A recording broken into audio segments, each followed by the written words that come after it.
பாருங்கள். முதல்ல சோம்பு,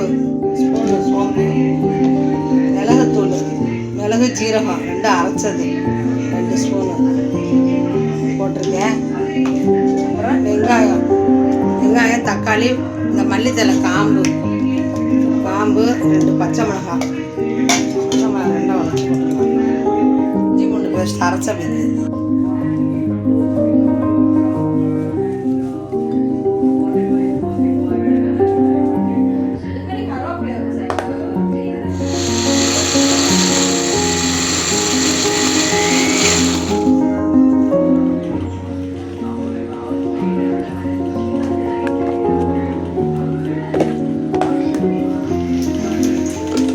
கடலை எண்ணெய் ஊற்றிக்கிட்டு இஞ்சி பூண்டு, இதில் மிளகாத்தூள், மல்லித்தூள், மஞ்சத்தூள், தக்காளி, வெங்காயம் எல்லாம் அரைச்சி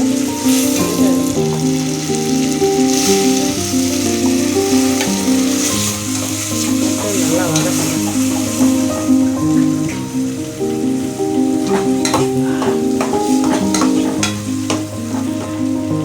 நல்லா போட்டு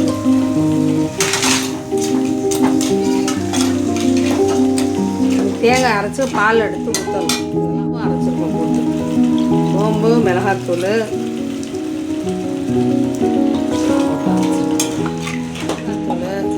மல்லித்தூள், மஞ்சத்தூள், மிளகு, ஜீரகம், தக்காளி, வெங்காயம், இஞ்சி பூண்டு தாளிக்க போட்டு மல்லித்தலை கருவேப்பிலை போட்டு வேக வச்சுருக்கோம்.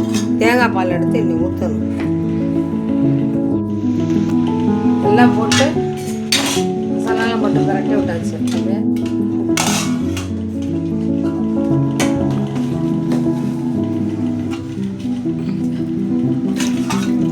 நல்லா கொதிக்குது. இவங்க மூடியெல்லாம் ஆயிடுச்சு. தேங்காய் பாலை ஊற்ற வேண்டியது. தேங்காய் பாலம்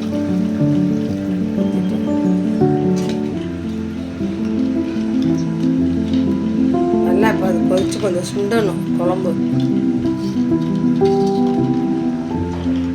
தேங்காய் அப்படியே அரைச்சி ஊற்றினோம்னா இது நண்டு சூடு. தேங்காய் பால் அந்த மாதிரி சக்கையாட்டம் இருக்கும். இதுன்னா ருசியாக இருக்கும். நல்லா கொதிச்சிருச்சு, வத்திருச்சு.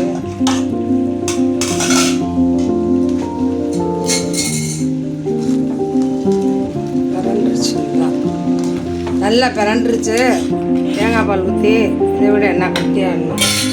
என்ன கட்டியாக வற்ற விடலாம். போதும். இப்போ மிளகாத்தூள் கொஞ்சம் போட்டு சாப்பிட்டுருந்தேன். எண்ணெய் பக்கத்தில் வச்சுருக்கேன். எண்ணெய் காய வச்சுட்டேன்.